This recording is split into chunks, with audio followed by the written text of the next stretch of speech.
Good morning. I'm Gregory Mason. Welcome to First Presbyterian Church for Olympia Brown Unitarian Universalist Church's service. We're going to start with some announcements, and Susan? I need my faithful assistant. No.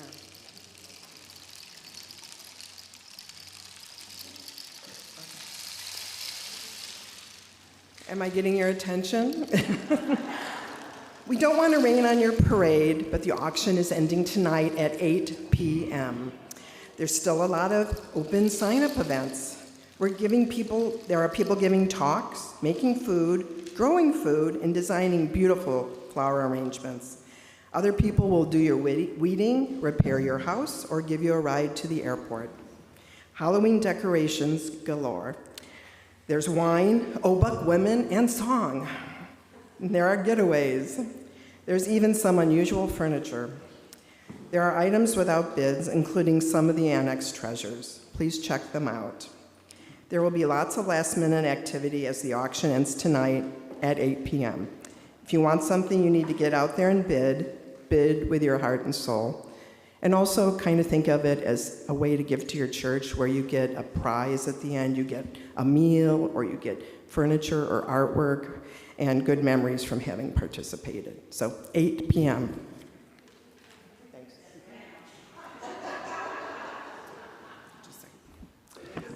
Sometimes I've heard people complain that they want to bid on something, but they say, oh, I would never get it. I would never get it, so because it goes so high. Well, I've got something for you. I guarantee you will get your bid. Show some love to your hardworking auction team. Number 249 in the catalog. You're guaranteed to be a winner. You win, and so does everybody else. Corey. But isn't a high bid an indication of high quality? Sure. Okay. And now for the bad news. The round has concluded for the interim minister matching. We did not get a match. So what the UUA has now done is moved into what they call the contract phase. They're not going to do a second interim phase. They just think it's best to just go right to contract. Our team is going to stay intact. That's Mary, Carolyn, Carl, myself, and who am I missing? Suzanne. And so we will stay intact, but the process is going to somewhat change in that we're not going to have a pool to go through an interview and decide. We're going to basically, when a minister posts that they're interested, we'll vet them, and then we'll keep you posted. But it's going to extend for some period of time, unfortunately. But that's the news.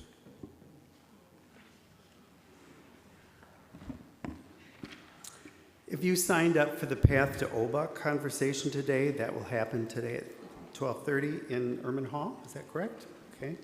The next deadline for paper raise right orders is next Sunday, May 26th. See me if you need a form.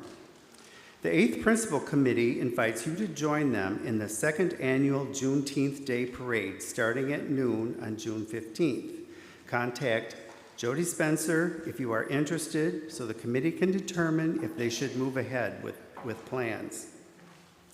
Thank you to our volunteers today, our ushers, Jan Fredrickson and Nancy Hennessy, our Zoom host, Anita Miller, and our coffee hour hosts, Kathy Carson, Christy Dominoski, Claire Cross, and Kira Room.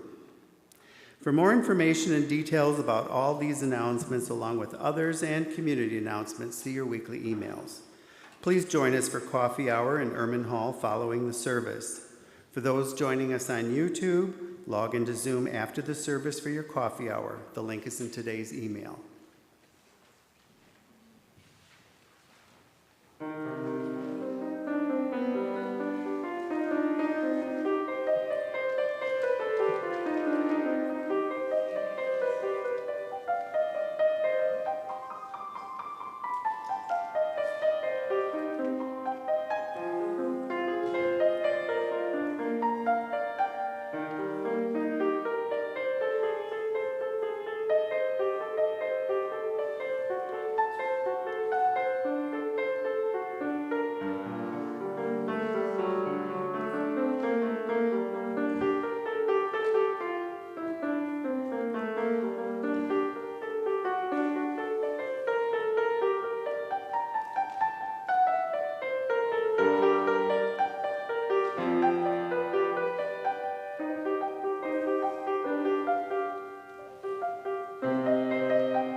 Good morning.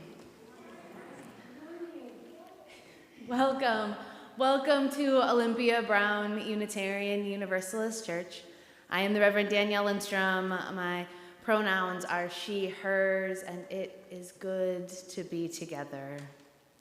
Welcome to everyone here in person and everyone joining us online. Let's wave to our beloveds online. Good morning. Our welcome words from Alex Riley. It is good to be together. Together in this co-created, sacred space where all are welcome. No matter how you experience or express gender, you are welcome here. No matter who or how you love, you are welcome here. No matter where you are from or where you are in your journey, you are welcome here. No matter if you come full of energy or find yourself running on empty, you are welcome here. You are part of a beloved community that is sacred because each of us is sacred, held always in a larger love. It is good to be together. We begin our service with shared ritual, joining with congregations all around the world in lighting our chalice, and Delilah is going to come light our chalice for us this morning. These words, Why We Need Everybody Everywhere All the Time, by Reverend Dr. David Breeden.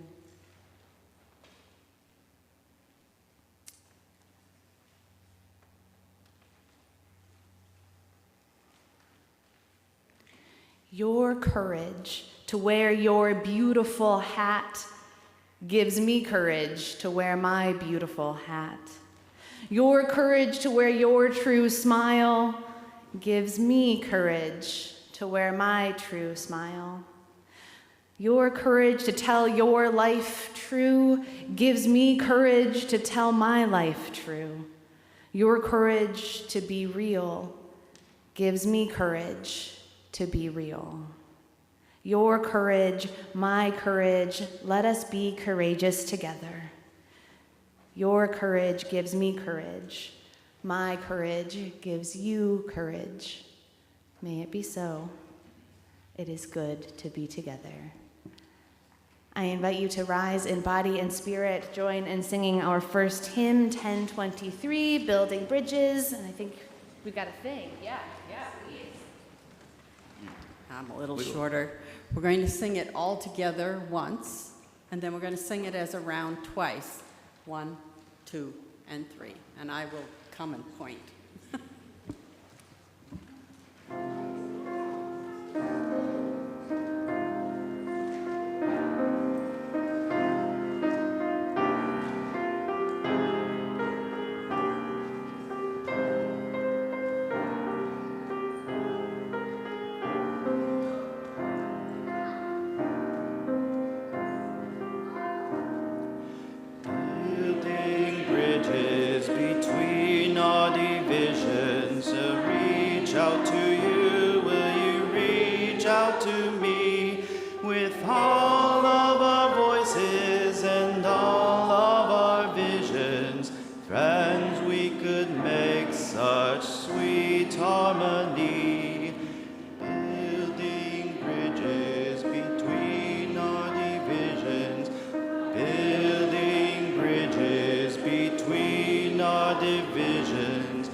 And now it's time for the message for all ages. So if all the children and those young at heart can come on forward.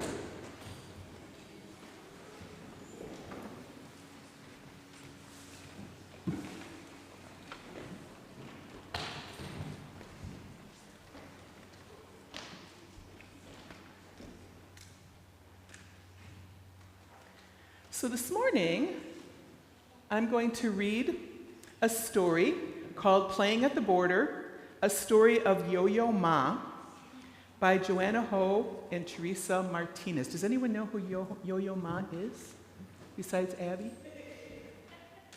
So Yo-Yo Ma is a cello player. He's a very famous cello player. Okay. On the banks of the Rio Grande, feet planted on the soil of one nation, eyes gazing at the shores of another, Yo-Yo Ma, just quieter, it's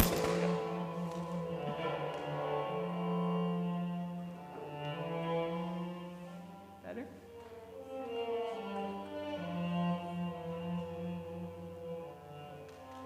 Yo-Yo Ma played a solo, accompanied by an orchestra of wind and water.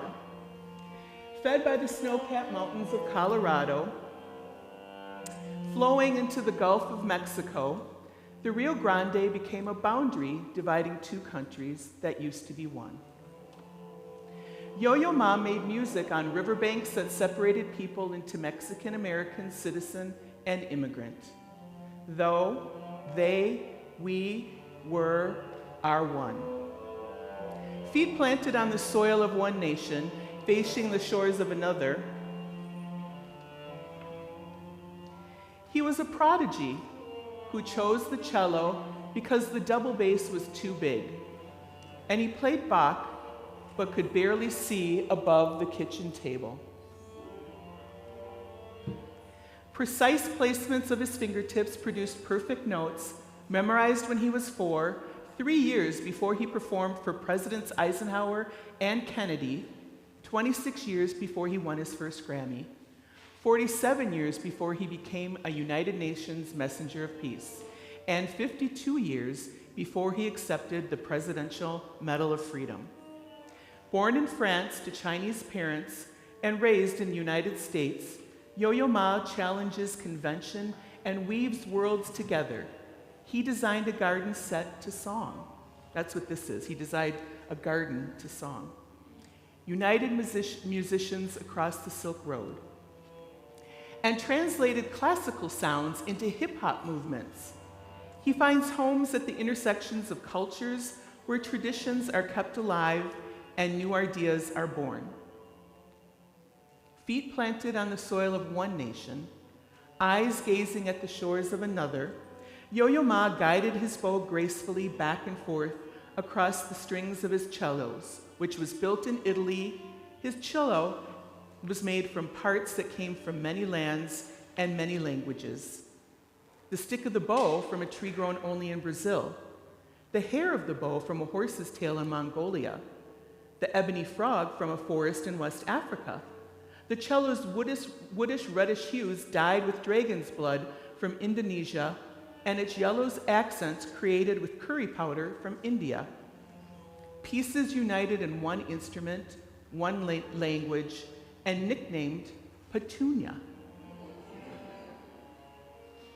Feet planted on the soil of one nation, eyes gazing at the shores of another, Yo-Yo Ma coaxed Petunia strings to sing Bach's cello suites. Their notes danced over rocks and rivers and walls into the sky. Composed in Germany, 300 years before it swooped and soared, whirled and twirled over the Rio Grande, this music was nearly forgotten. It was rediscovered in a second-hand store in Spain, then recorded, revived more than 2 centuries after it was written. Its notes reached through time, alive. Fingers flying over 4 strings, Yo-Yo Ma made improbable melodies, a harmony of notes, a symphony of sound from a single cello. He played at the border between nations, between cultures, between languages, between centuries, and built a bridge. So there is video of him playing on the Rio Grande. He played across to Mexico. So you can look for that at YouTube online. Okay, now it's time for the children's blessing.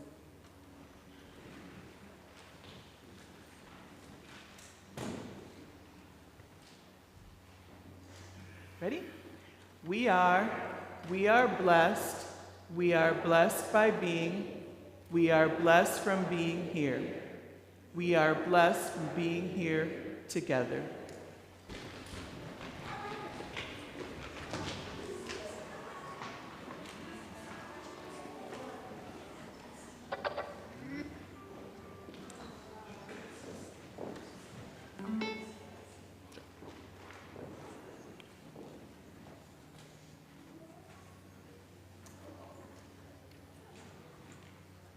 There are many ways we give to the life of this congregation, and the monetary offering is just one of these ways. Each month we partner with a local organization that is doing really great work in our community, and we share the money that we gather.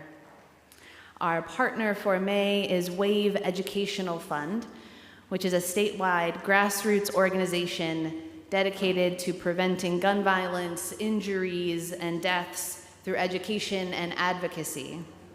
Your generous support will help fund WAVE's youth program. Each year, the organization offers a paid summer internship to guide and educate young individuals about gun violence, prevention, advocacy strategies, including community outreach and engagement. Thank you so much for your continued generosity.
Part of being in community is sharing our lives with one another, our joys, our concerns, our sorrows.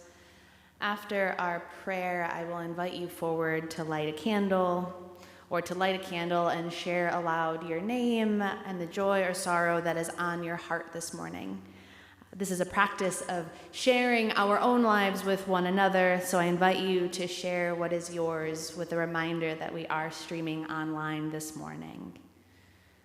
Will you join me first in the spirit of prayer and meditation? Our words by Reverend Teresa Soto.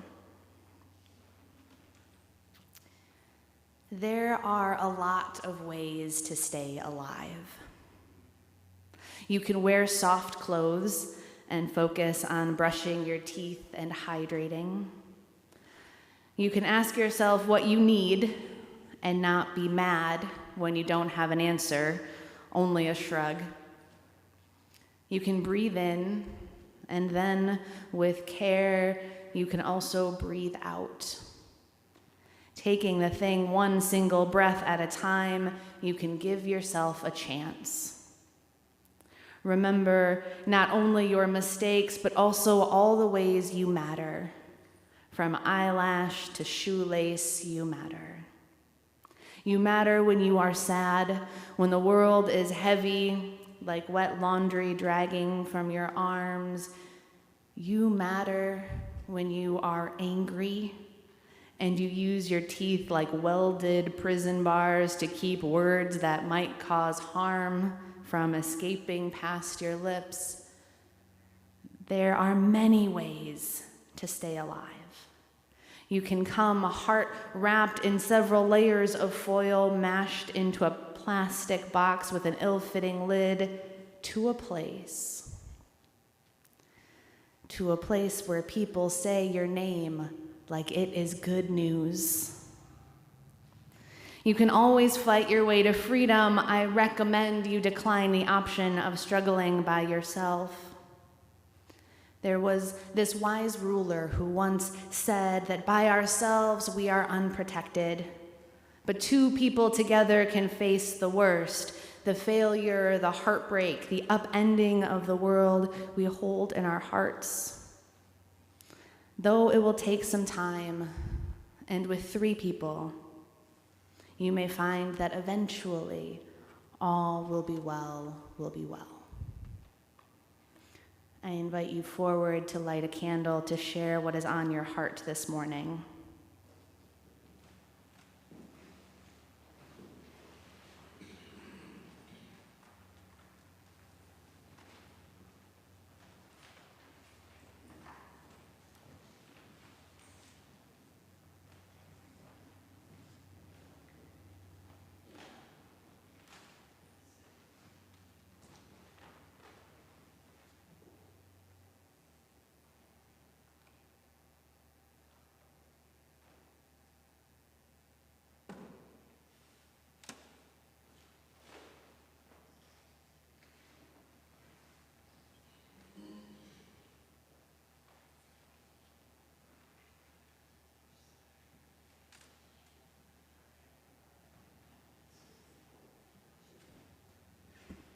I wasn't going to say anything this morning, but Abby came up to me, Abby Summer, and said, "Oh, I heard you broke your arm." And the good news is, I did not break my arm. The bad news is, another way to stay alive is, I was listening to my body, and my body told me to go to the emergency room. And I had a blockage in my coronary artery. And it was calcium, so calcium is hard. And they have to roto-rooter it out. And the roto-rootering is what the medical community says. That's the term that they use. So I'm grateful. I'm really grateful for science. It's amazing what they can do. I did have 2 stents put in, and I'm added to the list of heart patients in this community. And I'm really grateful for my husband, Steve. He, was a blessing for me. So I feel good. I have a road of recovery ahead of me, and I have to be mindful. So listen to your body, and that's a way to stay alive.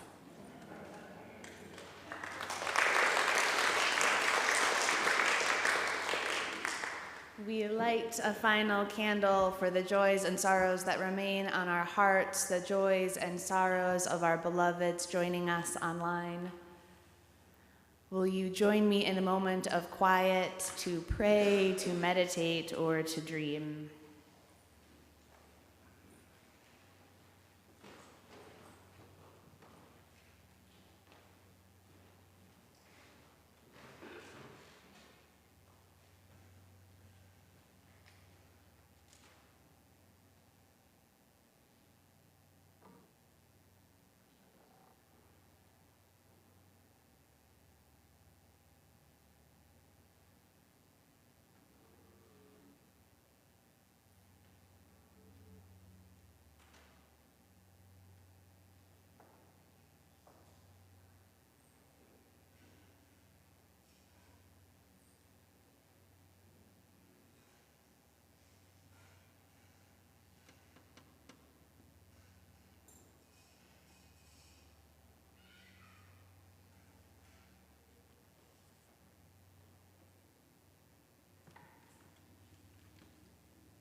so blessed to be here. I don't get here that often, as you know, because I stick out. But I wanted to make sure I made it one more time before you leave us. So, and that's why I went out of my way for sure today. So I just want to say thank you so much, and thank you.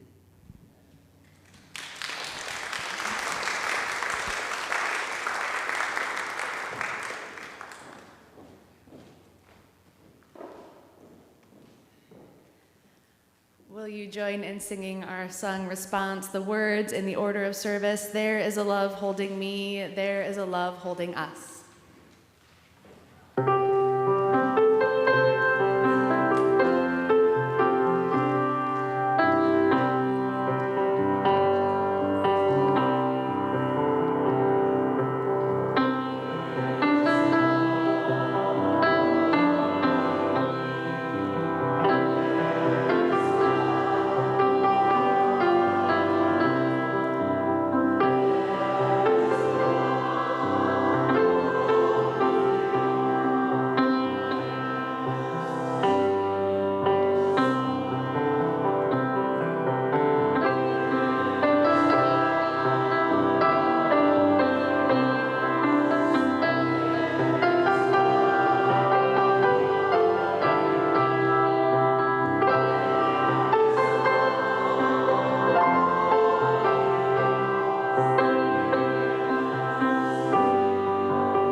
Our reading is Back Scratcher by David Bumbaugh. The fall from grace, the great disruption of primordial order, the original sin had nothing to do with eating apples or talking with snakes.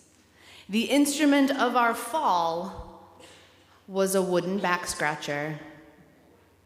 That piece of wood bent at the end, so one piece could reach that unreachable spot.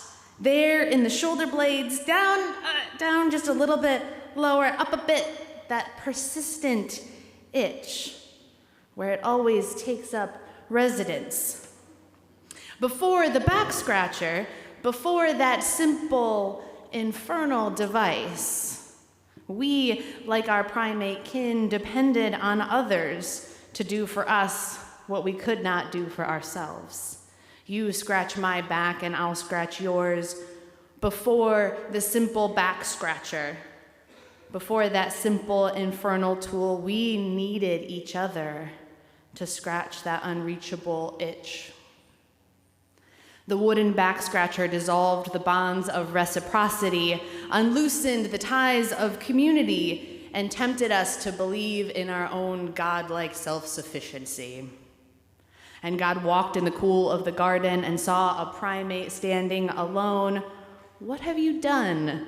God asked, "that you stand alone?" "I have found a back scratcher," said the beast, "and now I need no one." "Poor one," said God, "now you must leave this garden. In Eden, no one goes alone. Each depends on the others."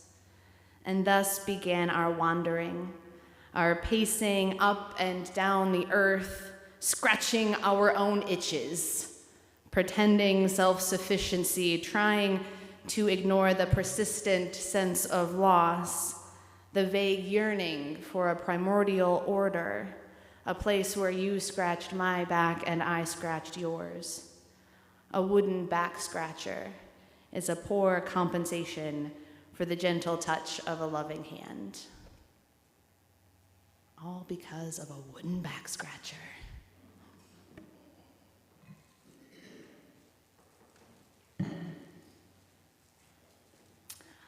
I personally have an extendable back scratcher.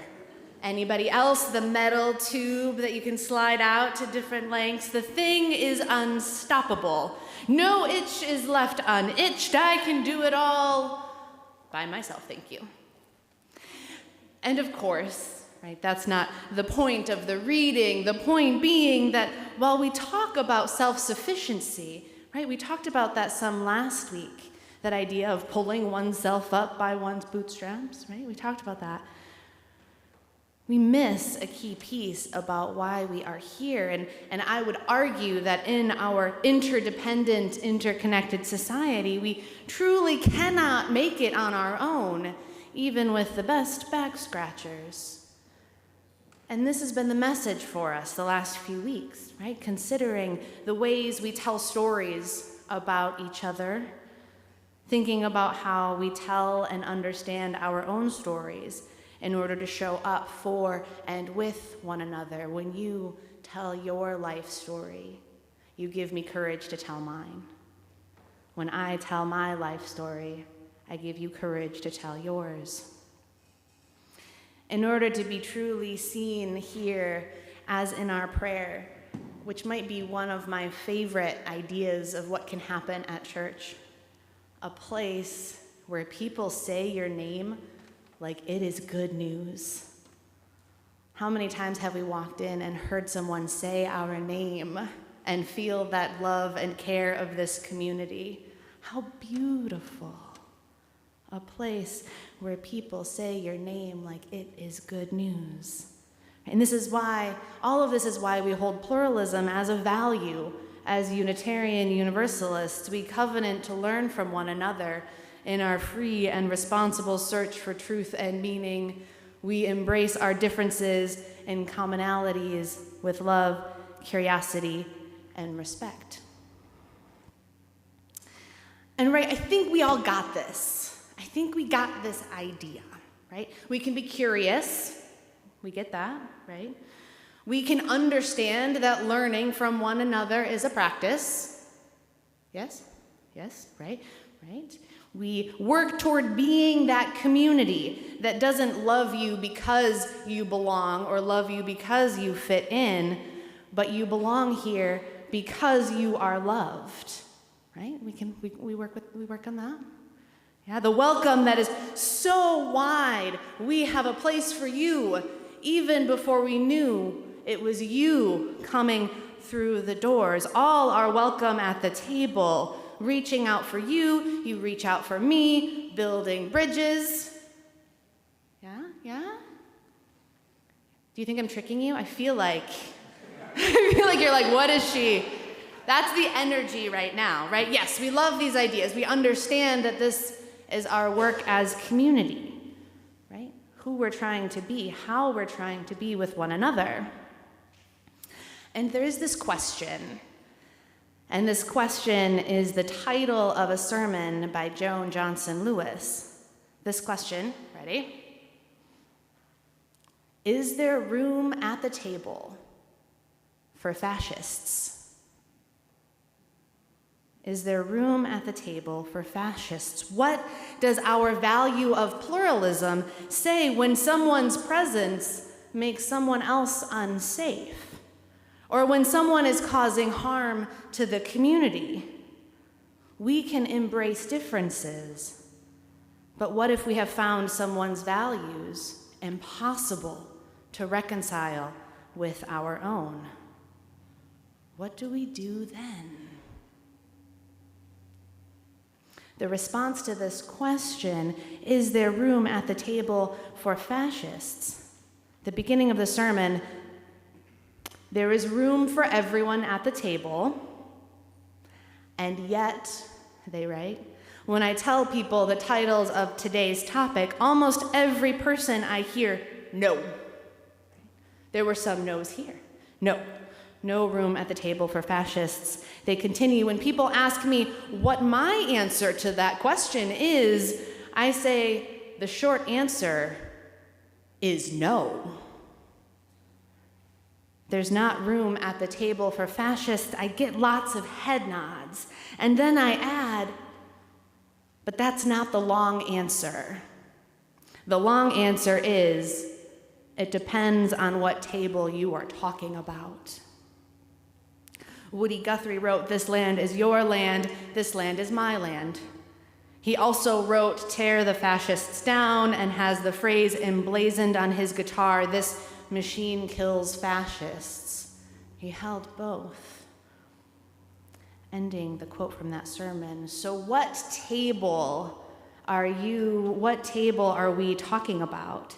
They continue and say, yes, the table of humanity, yes, everyone has a place at the table of humanity. Worth is inherent, and we have inherent worth because we are in this shared experience that is being human. We are in this together. Our universalist ancestors believed in a God so loving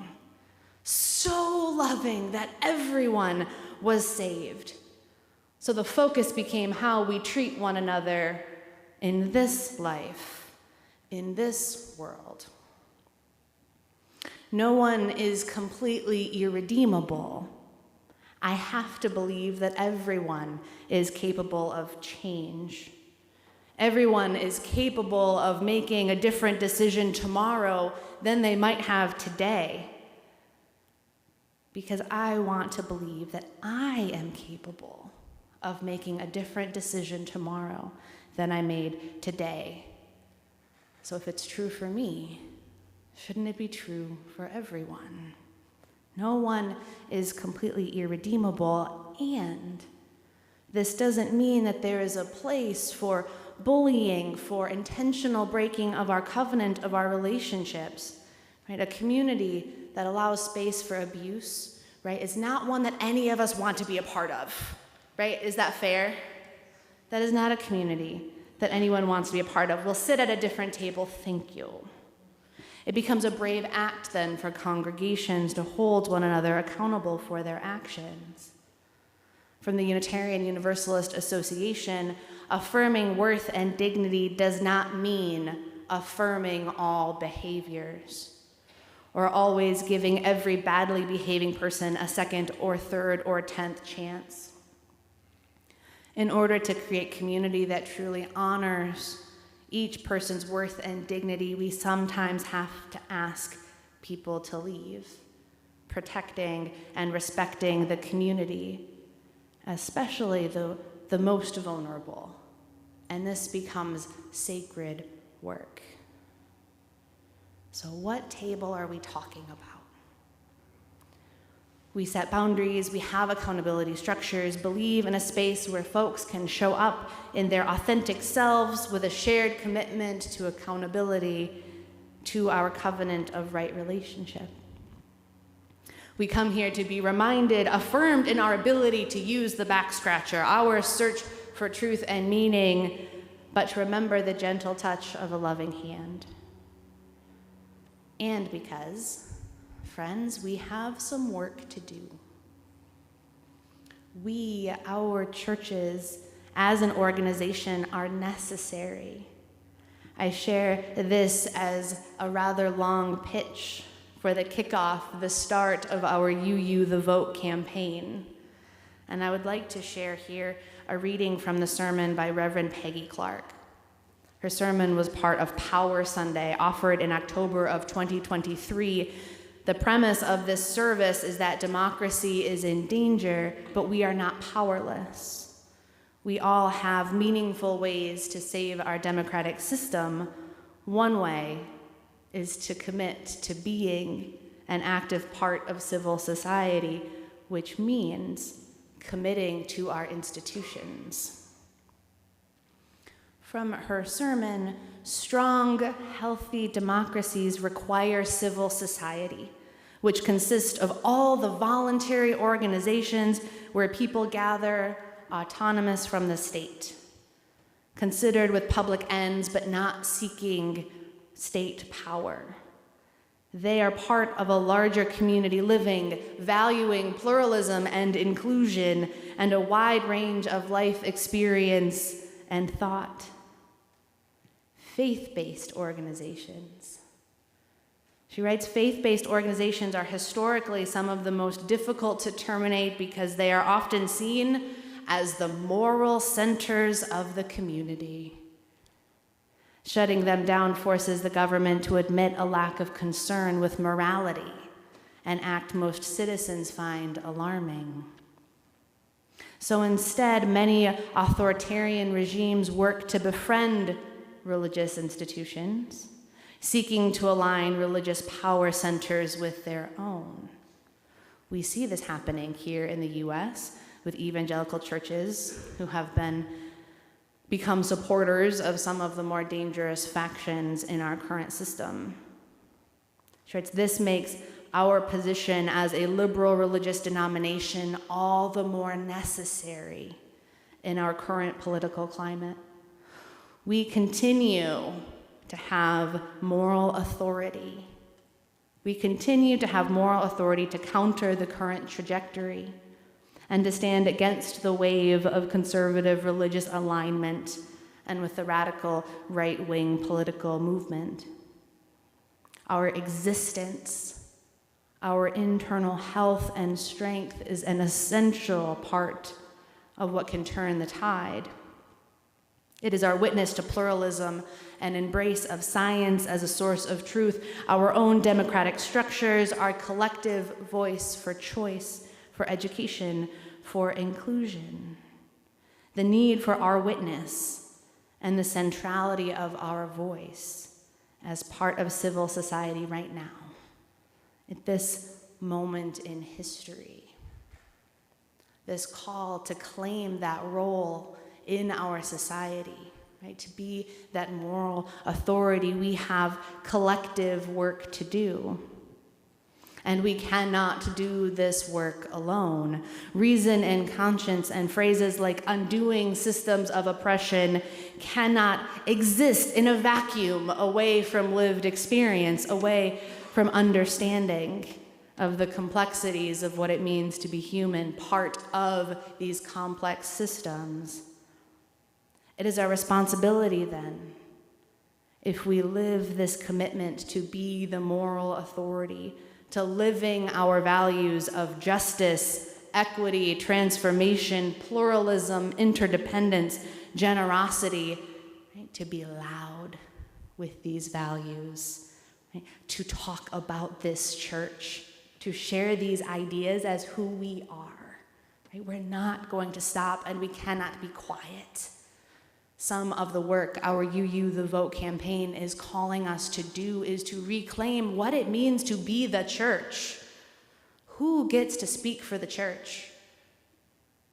That larger church we talk about, who gets to decide who the church is, what the church says, what the church thinks? We do. We do. Right? We get to define who we are, right? What our religion means, what we are calling on our civil leaders to do. That is part of who we are. That is part of how we practice our faith as Unitarian Universalists. It is an awesome power and responsibility. And so we come here on Sunday mornings to be reminded of our work, but also our love. Our work, but also our connection, that this takes each and every one of us, the gifts, the skills, the talents that we bring, it takes all of us to do this work, to live into who we hope to be, who we know we can be.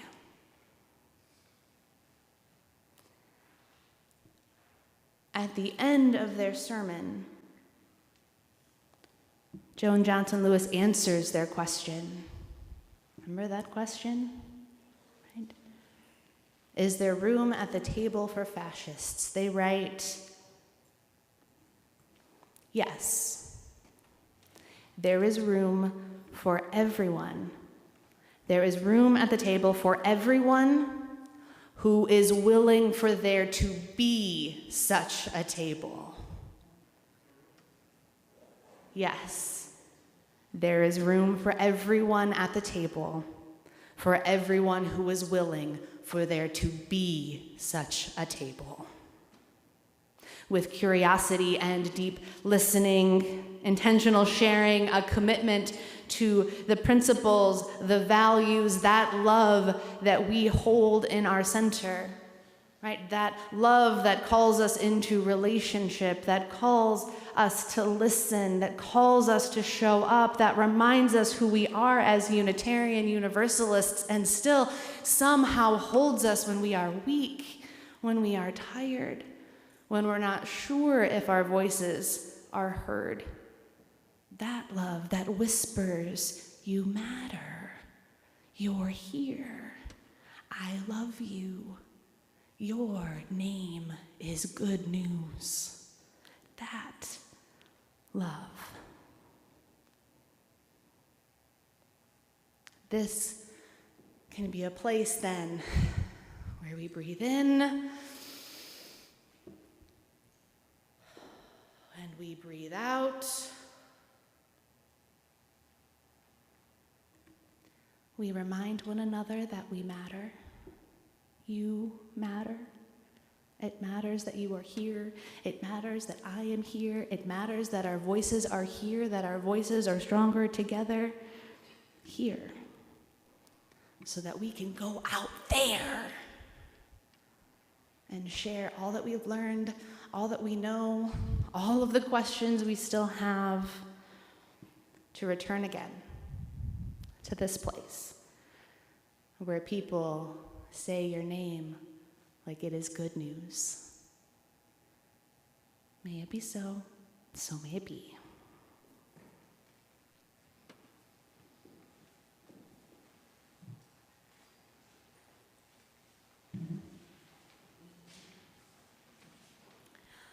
Our second hymn, though, stay seated with me for just a moment. I appreciate that we're ready. I want to share the story. I just learned the story of this hymn, and sometimes hearing the story adds a depth of meaning and understanding to the song. So this is hymn 396, I Know This Rose Will Open. Admittedly, I never knew the story. Where did this come from? So these words, I know this rose will open. I know my fear will burn away. I know my soul will unfurl its wings. I know this rose will open. So this story shared from the website Notes from the Far Fringe by Reverend Kimberly Debus. The author, Mary Gregolia, explains that she writes, I wrote this song when I was in seminary, taking a class on death and dying. Our assignment was to write our eulogy, which of course means the good words we'd like to remain in our lives, remain after we pass. She writes, I thought and thought of what to say and decided that as a songwriter, I needed to say it in music. After I decided I would write a song for my project paper, I set the perfect ambiance. She writes, prepared a tray with a journal and a pen, tea and healthy snacks, went outside into the perfect afternoon to sit under my Meyer lemon tree in my backyard, ready for and courting inspiration. I spent several hours journaling and grateful for the beauty of the afternoon, and no music would come. None, not a note, she writes, and I realized the hubris of the ego saying it would write the song. Scooping up everything, accepting the folly of my presumption, as I was balancing the tray, coming through the door, I realized I was singing something under my breath, and it was the whole round, complete. What I take from this experience is the great responsiveness of the universe, spirit, deep and creative self, when we allow ourselves to be present, to listen, to sing along, but not to assume we can control its scope or view. I know this rose is the answer to my invitation to the deep self. The way I hear, feel it, I am the rose. Opening is in my nature. Even when it comes time to let go of this body practice, I know the rose will open. And although I may feel afraid of the changes, afraid of the unknown I can't control, afraid of allowing the ego to follow the calling of something deeper, I know those fears will burn away in the fire of transformation, the very physical practice of loving and living and letting go. And as my fear burns away, I trust that the wings of my heart, my soul, will unfurl my wings. Yes, I know this rose will open. I am the rose. We are all the rose opening. I invite you to rise in body and spirit and join in singing hymn 396, I Know This Rose Will Open. Diana, you have some instruction for us? We will be doing it all together once and twice as round, and I will point you.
We extinguish our chalice, but not the light of this community. That light cannot be extinguished, for it lives in each of us, reminding us that we are connected, held always in a larger love. Before our benediction, can we do a big thank you for Brian for filling in for us and supporting us this morning?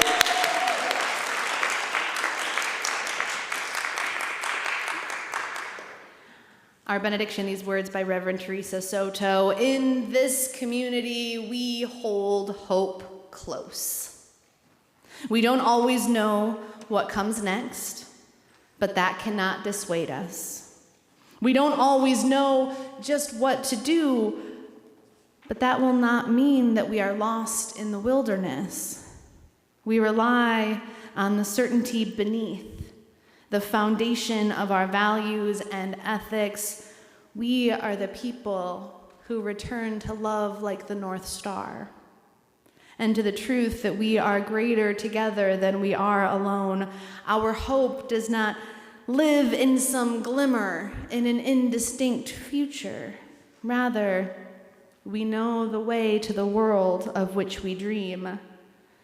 And by covenant and the movement forward of one right action and the next, we know that one day we will arrive at home. Our worship is over. Our service begins. Go now in peace and know that you are loved.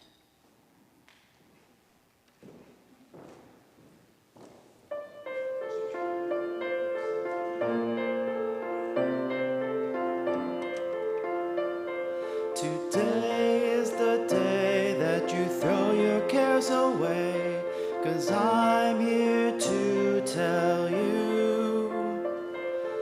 I'll stand by your side even when worlds collide, and I'll forgive all of your debts, just to walk with your steps, 'cause I love you.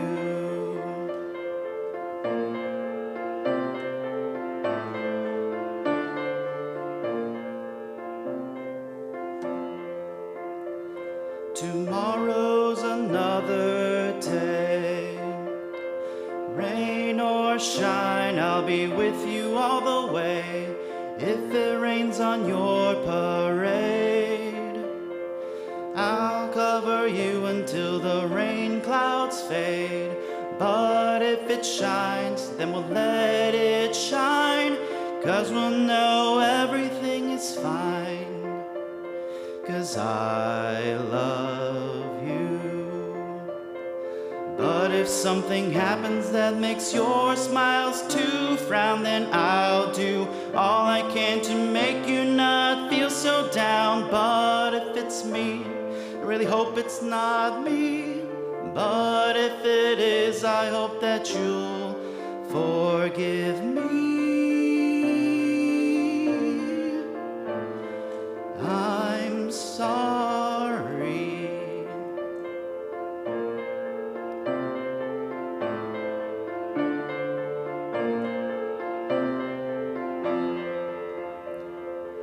All day, every day, I hope you're as bright as the sun's rays.